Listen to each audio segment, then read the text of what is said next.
Paris, qui va poser la troisième question de notre séance d'actualité. Merci Madame la maire, Monsieur le préfet. Le 7 janvier 2020, le tribunal administratif de Paris a déclaré illégale la grille tarifaire de la compagnie parisienne de chauffage urbaine, plus connue sous le nom de CPCU. Le groupe écologiste pointait l'absence de suivi et de contrôle par le Conseil de Paris depuis 2016. Or, en décembre 2018, le conseil d'administration de la CPCU a voté une augmentation de ses tarifs sans que cela soit validé par le Conseil de Paris. L'augmentation devait atteindre les 8% et se ferait en deux temps, 3% en septembre 2020, puis 5% en mars 2021. En février 2016, au Conseil de Paris, le groupe écologiste rappelait que la CPCU bénéficie d'une délégation de service public et n'est donc pas totalement libre de fixer ses tarifs de vente. Nous demandions que la hausse prévue de ces tarifs soit limitée à 6% et que les usagers bénéficient réellement de la baisse de la TVA. Le rapport de la Chambre régionale des comptes, publié en décembre 2018, précise que depuis 2012, les tarifs de la CPCU sont parmi les plus élevés en France. Je cite, « Le prix de vente moyen de la CPCU en 2015 était de 79 € hors taxe par million de kilowattheures. Il est supérieur de 14% au prix de vente moyen des réseaux de chaleur en France. Il a augmenté de plus de 16% depuis 2015. Première question, est-ce que la ville de Paris va faire appel à la décision du tribunal administratif? La CPCU est le premier réseau de chaleur en France. Il alimente en chaleur 220 000 foyers via un réseau de près de 500 km de canalisation. 45% de la chaleur fournie par la CPCU est récupérée auprès de 3 unités du SICTOM qui valorisent les déchets ménagers d'Île-de-France, mais qui ne représentent que 20% de la chaleur mobilisable. 8 chaufferies produisent le reste de la chaleur. En février 2019, puis en novembre 2019, nous demandions au Conseil de Paris si les intérêts des utilisateurs du réseau et de la ville sont réellement bien défendus afin de comprendre pourquoi 21% des clients payaient une facture annuelle supérieure au prix maximum autorisé en raison de leur faible consommation. Pour le groupe écologiste, les deux délibérations présentées au Conseil de Paris entérinaient une hausse inacceptable des tarifs. Récemment, un article de Moniteur Mariam détaillait le scénario de la fin de concession de la CPCU avec la ville. Tout l'enjeu pour la CPCU est d'imposer à la ville de Paris que le remplacement de presque 64 km de ces tuyaux constitue par un entretien simple, mais bien une modernisation, avec à la clé un chèque de près de 457 millions d'euros que la mairie devra payer en 2024. Rappelons que la baisse de TVA aurait dû servir à l'investissement et non augmenter les marges bénéficiaires de Engie. Or, plus de la moitié des sources d'énergie utilisables par la CPCU pour produire sa chaleur est renouvelable ou de récupération. Mais en 2018, le charbon a représenté 14% du mix énergétique de la CPCU et la combustion de déchets 44,5%. Les énergies renouvelables ne représentent que 6,5% de l'approvisionnement total. Le groupe écologiste demande au Conseil de Paris où en est-on de la sortie du charbon à Saint-Ouen? Le 100% biomasse est-il atteignable à court terme? Et où en est la préparation de le renouvellement de la DSP ou pas en 2024? Merci Monsieur Glaise. Madame Célia Bloel.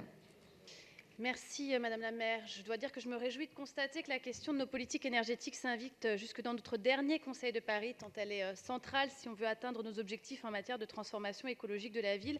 Elle est centrale car évidemment c'est un écho direct à l'objectif de neutralité carbone en 2050 que nous nous sommes collectivement fixés lors de l'adoption du plan climat. Et qui dit neutralité carbone dit diminution par 2 de nos consommations d'énergie et verdissement de notre mix pour atteindre le 100% énergie renouvelable. Dans cette perspective, le réseau de chaleur urbain parisien, je le rappelle, le 7e le plus important en Europe, le premier en France, est clairement un atout considérable pour lequel nous avons à bâtir des politiques ambitieuses qui répondent à 3 enjeux au moins, et Jérôme Glaise en a esquissé certains. Celui du futur mode de gestion, comme vous le savez, la DSP actuelle se terminera en 2024, et le travail sera mené au début de la prochaine mandature pour décider de l'avenir de ce service public.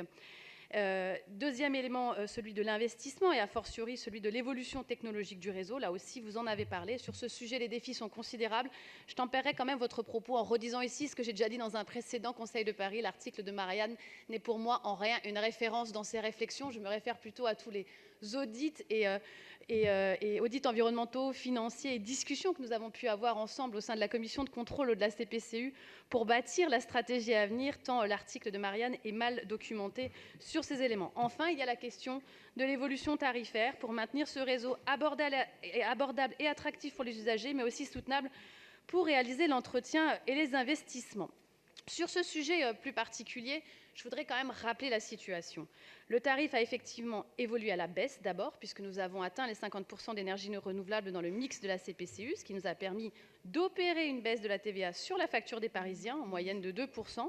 Mais cette baisse a été aussi pondérée par deux autres facteurs en hausse, une hausse liée à l'augmentation du prix de la chaleur revendue par le Syctom, et aussi liée aux investissements importants, car ils ont eu lieu pour réduire les pollutions de l'air et en faveur des énergies renouvelables. Pendant ce mandat, à titre d'exemple, nous avons dès le début du mandat, supprimé tous les combustibles fuel dans la CPCU. Et oui, nous sortirons, comme c'est prévu par le plan climat, du charbon au plus tard en 2024. Il est même probable que nous puissions le faire avant, pour répondre à ce qui était, je crois, votre deuxième question dans la question. Par ailleurs, il y a ce jugement du tribunal administratif du 7 janvier dernier qui nous enjoint à fixer une nouvelle grille tarifaire. Le calendrier de travail du Conseil de Paris ne le permettant plus. Ce sera l'un des votes, sans aucun doute, un des premiers votes du prochain Conseil de Paris. Je ne peux que souscrire au jugement sur le fond. L'établissement de cette grille permettra de répondre tant au sujet du gel de tarifs que de la régulation du cadre global de son évolution. Et pour répondre à votre autre question, la ville n'a pas prévu à ce stade de faire appel de cette décision. Pour conclure, je dirais que comme nous avons un historique des débats sur ce sujet, je souhaiterais tout de même inviter celles et ceux qui aborderont ce dossier dans les semaines qui viennent ou après le mois de mars à se garder des pensées simplistes. Le dossier est vraiment complexe. Il n'est aujourd'hui pas concevable de sérieusement défendre la nécessité d'investir, d'exploiter les potentiels du réseau de chaleur pour réussir la transition énergique et en même temps d'éluder la question tarifaire qui nous priverait des moyens de le faire et en même temps de ne pas adopter à l'échelon national une fiscalité écologique sur les énergies fossiles. Le « en même temps » n'étant pour moi définitivement pas une ligne politique efficace pour réussir le pari de la transition écologique. Je n'en doute pas donc, le sujet de la CPCU occupera autant le futur exécutif qui nous a occupés pendant ce mandat. C'est un sujet complexe, je l'ai dit, mais qui, derrière une technicité certaine, cache beaucoup d'enjeux politiques pour faire des choix, pour achever la construction de la ville durable, dont je suis intimement convaincue que nous avons posé de forts jalons au cours de cette mandature. Je vous remercie. Merci beaucoup pour votre excellente réponse, Célia Bloel.